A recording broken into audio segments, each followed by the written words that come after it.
வணக்கம் தோழமைகளே. நம்ம டால்ஸ்டாயோடைய முதல்ல ஒரு கதையை பார்த்தோம் இல்லைங்களா? இப்போ அவரோட ரெண்டாவது கதையை சிறுகதையை பார்க்குறோம். கதை சின்னது தான்.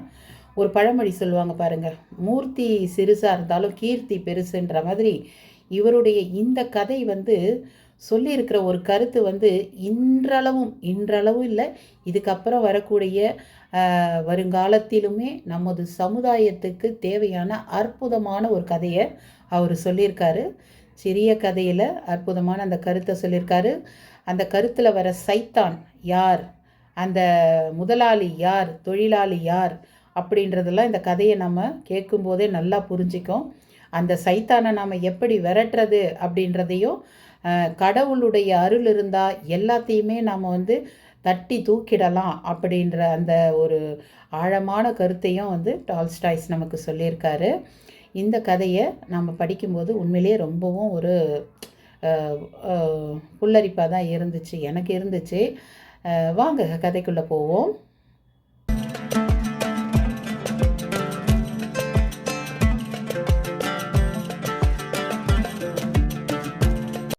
கதையின் தலைப்பு நன்மை நலம் தரும். பண்டை காலத்தில் உத்தம குணங்கள் படைத்த செல்வந்தன் ஒருவன் இருந்தான். அவன் பரோபகாரி. அவனுக்கு ஏராளமான அடிமைகளும் பணியாட்களும் இருந்தனர். அவர்கள் அனைவரும் அவனிடத்தில் நம்பிக்கையும் மிகுந்த விசுவாசமும் வைத்திருந்தனர். அடிமைகள் தங்களது ஆண்டையை பற்றி இப்படி புகழாரம் சூட்டிக்கொள்வதுண்டு: இந்த பூமண்டலத்திலேயே எங்கள் ஆண்டையைப் போல் நல்லவர் கிடையாது. அவர் எங்களுக்கு உடுத்த உடையும் உண்ண சிறந்த ஆகாரமும் கொடுக்கிறார். அவர் எங்களை அனாவசியமாக கஷ்டப்படுத்துவதில்லை. எங்கள் மீது அவர் சீறி விழுவதில்லை. மனம் புண்படும்படியான வார்த்தைகளை ஒருபோதும் அவர் உபயோகிப்பது கிடையாது. சாதாரணமாக பணக்காரர்கள் தங்களுடைய வேலையாட்களை ஆடு மாடுகளுக்கு சமமாகவே நடத்துவது வழக்கம். காரணம் ஏதுமின்றி தண்டனை விதிப்பார்கள். அதே சமயம் தாறுமாறாக திட்டவும் செய்வார்கள். அவர்களிடம் முகத்தில் புன்னகையோ பேச்சில் குளுமையோ கனிவோ கொஞ்சம் கூட இருக்காது. ஆனால் எங்கள் ஆண்டை அப்பேற்பட்டவர் அல்ல. நம்மிடம் மாறாத அன்பு செலுத்தி நமக்கு நல்லதையே செய்து நமது நன்மையையே கருதி வருகின்றார். இத்தகைய நம் வாழ்க்கைக்கு ஸ்வர்கலோக பதவி நிகராகுமோ? இவ்வாறு அடிமைகள் தங்களது ஆண்டையை புகழ்ந்து பேசி கொண்டதை கேட்ட சைத்தான் கோபமும் வெறுப்பும் கொண்டது. எஜமானனும் வேலையாட்களும் இவ்வளவு இணக்கமாக இருப்பதா? இதை என்னால் எப்படி சகித்து கொள்ள முடியும்? அதனால் நான் அவர்களை ஒரு கை பார்த்து விடுகிறேன் என்று சொல்லிக்கொண்டே மேற்கொண்டு நடக்க வேண்டியதை பற்றி யோசனை செய்தது சைத்தான். ஆண்டான் அடிமைகளுக்கிடையே உள்ள இணக்கத்தை எவ்வாறு சீர்குலைப்பது என்று பல வழிகளிலும் யோசனையில் இறங்கியது சைத்தான். அந்த அடிமைகளில் யார் எல்லா விதத்திலும் முக்கியமானவராக இருக்கிறார் என்பதை சைத்தான் அறிந்து கொண்டது. அந்த முக்கியஸ்தரை தன் கைக்குள் போட்டுக்கொண்டது.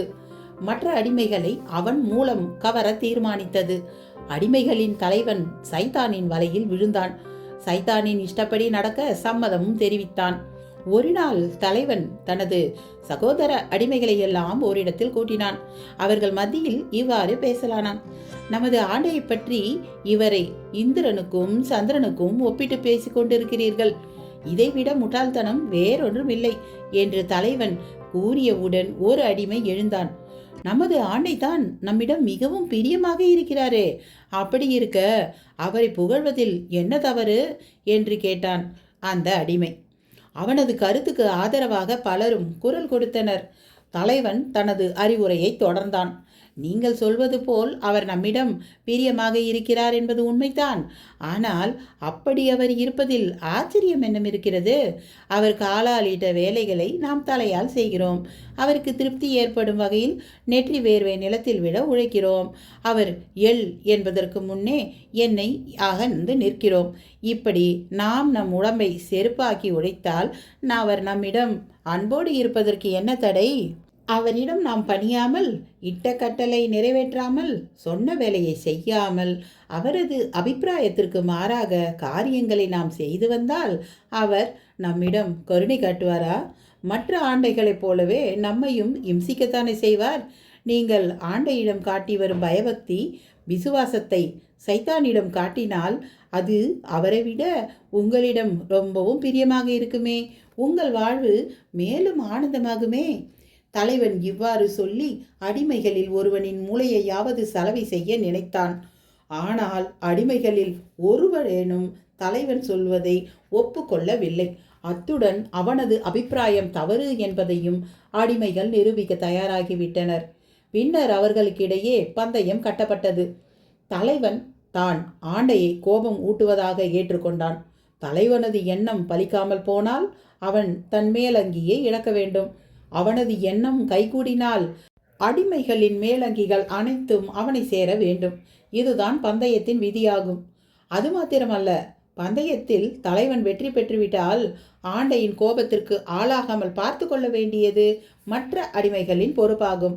அதே சமயம் தலைவன் ஒருவேளை காவலில் வைக்கப்பட்டு விட்டால் அவனை விடுவிக்கவும் முயல வேண்டும்.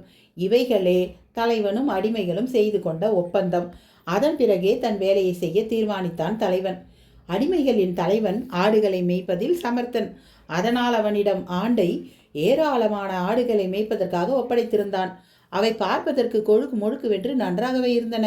உயர்ந்த ரகத்தைச் சேர்ந்த அந்த ஆடுகளின் மீது ஆண்டைக்கு ரொம்ப பிரியம். தன் உயிரைப் போல அவைகளை பாதுகாத்து வந்தான். விலை உயர்ந்த ஆடுகளை பெருமையோடு காட்டுவதற்காக சில பெரிய மனிதர்களை ஆட்டு மந்தைக்கு அழைத்து வந்தான். ஆண்டையின் இந்த செய்கையை கண்டவுடன் சகோதர அடிமைகளை பார்த்து தலைவன் கண்ணை சிமிட்டி, இதோ பாருங்கள், ஒரே நொடியில் நான் இப்போது என்னுடைய காரியத்தை முடித்துக் கொள்கிறேன் என்று கண் பார்வையால் ஜாடை காட்டினான். என்ன நேர போகிறதோ என்பதை கவனிப்பதற்காக சில அடிமைகள் வாயிலில் வந்து நின்று கொண்டனர். இன்னும் சிலர் தாவி குதித்து மதில் மீது ஏறி எட்டி எட்டி பார்த்து கொண்டிருந்தார்கள். தனது கையாளின் கைத்திறம் எப்படி இருக்கப் போகிறது என்பதை கவனிக்க சைத்தானும் சமீபத்தில் உள்ள மரத்தில் அவசரமாக ஏறியது. ஆட்டு மந்தையில் உள்ள செம்மறி ஆடுகளையும் அவைகளின் குட்டிகளையும் வந்தவர்களுக்கு ஆண்டை காண்பித்தான். அவர்கள் ஆச்சரியமும் ஆனந்தமும் அடைந்தனர். நாங்கள் இப்பேற்பட்ட திடமுள்ள ஆடுகளை கண்டதே இல்லை. தங்களைப் போல் சிரத்தையாய் வளர்க்க யாரால் முடியும் என்று கூறி ஆண்டையை புகழ்ந்து பாராட்டினர் அந்த பெரிய மனிதர்கள். ஆண்டையின் மனதில் உவகை நிரம்பி வழிந்து கொண்டிருந்தது. அவர் அந்த பெரிய மனிதர்களை நோக்கி, இதென்ன பிரமாதம், இவைகளை கண்டே நீங்கள் வியப்பு அடைகிறீர்களே, இன்னொரு ஆட்டை பார்த்தால் என்னதான் செய்வீர்களோ என்று கூறினான். சரி, அதையும் காட்டுங்கள் பார்ப்போம் என்று வந்தவர்கள் ஆண்டையை கேட்டுக்கொண்டனர். விலையிலா மாணிக்க போன்ற செம்மறி ஆட்டுக்கடா எனக்கு உண்டு. அது நெருங்கிய முறுக்கான அழகிய கொம்புகளையெல்லாம் உடையது என்று ஆண்டை வந்தவர்களிடம் கூறிக்கொண்டே அவர்களை அழைத்து சென்றான். பயந்த ஜந்துவானதால் வந்தவர்களைக் கண்டு ஆடுகள் மிரண்டு போய் இங்கும் அங்கும் ஓடத் தொடங்கின. பிறகு சற்று நேரம் கழித்து அவை அமைதியடைந்தன. இவற்றை பார்த்தான் அடிமைகளின் தலைவன். ஓஹோ, இப்போது நான் ஏமாந்து போனால் காரியம் கைகூடாமற் போய்விடும். ஆண்டையோ வந்தவர்களுக்கு விலை உயர்ந்த ஆட்டுக்கடாவை காட்டுவதிலேயே முனைந்து நிற்கிறான். அவனுடைய எண்ணம் நிறைவேறாமல் செய்தால்தான் நான் வெற்றி பெற முடியும் என்று நினைத்து கொண்டான். உடனே மெல்லிய குரலில் ஓநாய் ஊளையிடுவது போன்ற சப்தத்தை உண்டாக்கினான். அவன் அருகில் இருந்த ஆடுகள் மறுபடியும் மிரண்டு ஓட மற்றவைகளும் அவைகளை பின்பற்றலாயின. அடிமை தலைவன் தான் ஆடுகளுக்கு மிரளுவதற்கு காரணம் என்பதை ஆண்டை எவ்வாறு அறிவான்? பாவம், அவன் ஊளையிட்டது ஆண்டையின் காதில் கேட்டிருந்தால் அல்லவோ? ஆதலால் அடிமை தலைவன் மீது ஆண்டை கோபம் கொள்ளாமல் தன்னையே தான் நொந்து கொண்டான்.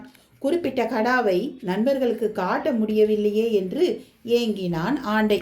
பிறகு அடிமை தலைவனை பார்த்த ஆண்டை, அடே அப்பா, விலை உயர்ந்த நம் ஆட்டுக்கடாத்தான் உனக்கு நன்கு தெரியுமே. நீ அதன் அருகில் சென்று அது மிரளாமல் ஒரு வினாடியாவது பிடித்து கொண்டிரு என்றான். ஆண்டை கட்டளையிட்டதுதான் தாமதம். அடிமை தலைவன் ஆடுகளுக்கிடையில் சிங்கம் போல் புகுந்து குறிப்பிட்ட கடாவை பிடித்தான். அது ஓடி போகாமல் இருக்க அதன் ரோமத்தை கெட்டியாக பற்றி கொண்டான்.